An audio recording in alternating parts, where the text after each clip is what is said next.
Hi, I'm Dr. Faisel Syed. Welcome to another episode of Faisel and Friends.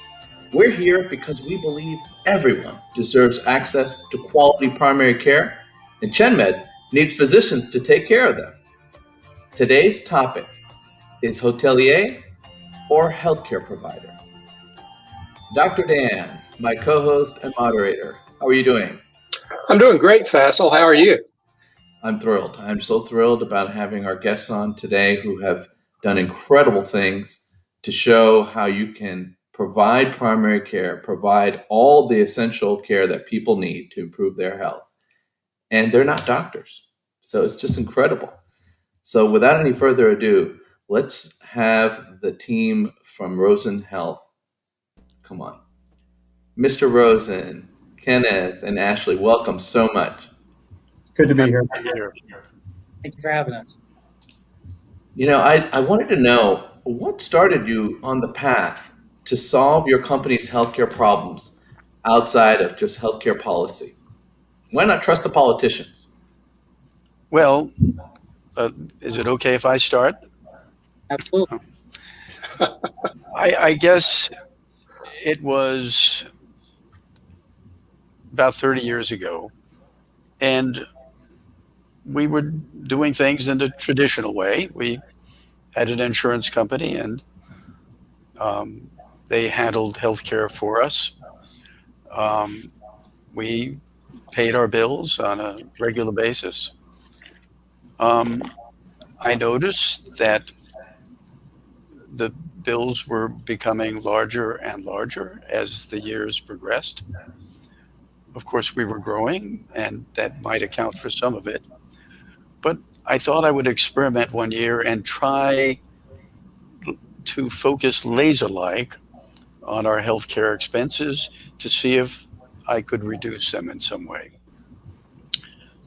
So we created some interesting little innovations, and surely, slowly but surely, our costs per individual started to decline.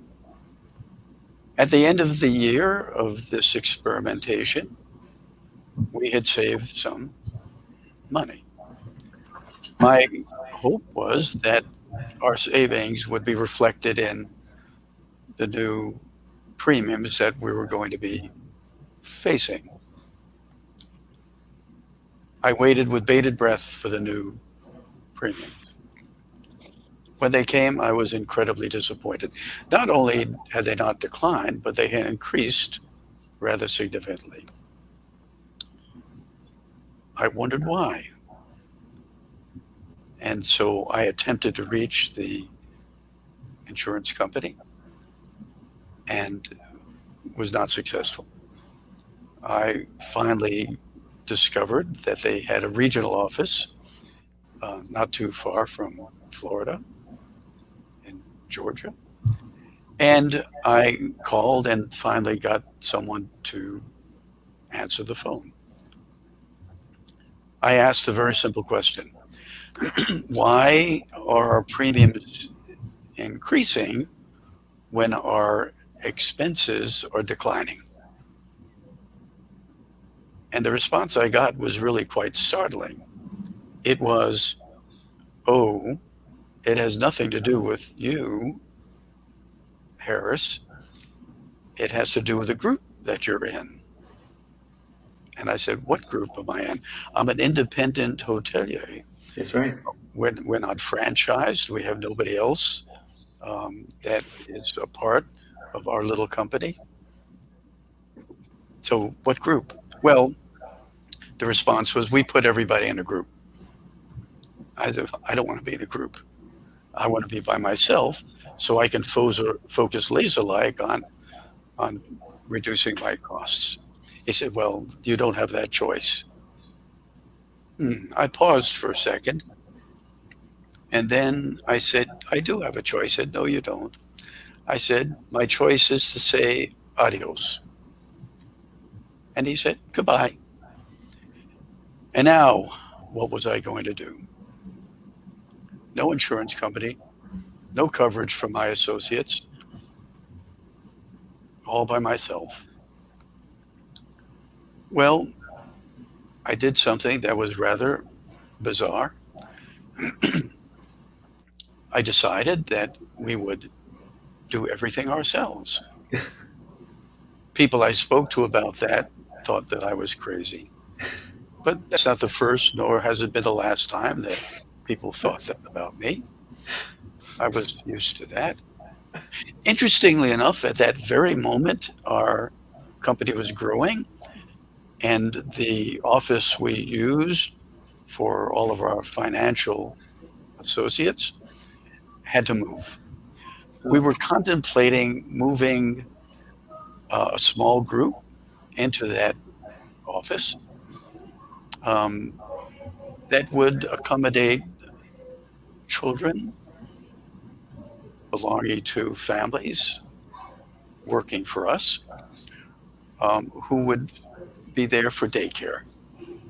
I would be able to take care of approximately 25 youngsters. But now suddenly here I am without health care. And I had this insane idea. What if we, instead of taking care of 25 children representing 25 of our associates, what if I created a little medical clinic in that space, taking care of all of our 700 or 800 associates, plus their dependents? Wow. And that's what we did. We hired a primary care physician, a nurse practitioner, an admin, and boom, we had a beautiful little clinic. The doctor, a very, very, very wonderful lady, asked me, what about specialists and what about hospitals? I Sure. said, oh, you're right. So maybe I need to create an entity that will do the negotiating for me. And that entity turned out to be our very own insurance company. With my very own insurance company, we were able to negotiate with specialists and hospitals, and we had our primary care facility, and boom, we were in business. I must confess that people thought I was out of my mind. And I did also, but we persevered. The first year went by beautifully. Our associates loved our medical center. We negotiated excellent rates with specialists and the hospital, much better than we were accustomed to. And at the end of the first year, we saved a lot of money. Our cost per covered life had dropped from about $2,000 to $750. Wow. In the first year? We actually began to gain some attention. And one of Florida's leading magazines, Florida Trend, heard about our accomplishment, interviewed me and our associates, took a look at our primary care facility, and did a story about us, and actually put me on the cover of the magazine. And that, I must confess, was the beginning of RosenCare and where we are today, 30 years later. So that's how it all started. Not terribly complicated, a bit risky, a little bit crazy. And here we are today with one of the finest healthcare programs, I think, in America. A program that today has saved us, based on our cost per covered life, compared to the average cost per covered life nationwide, about $425, $450 million. Oh my gosh. And we have been asked time and again to discuss what RosenCare is all about. We have two experts along with me, Kenneth and Ashely, who can provide you with all of the data that you could possibly ever want.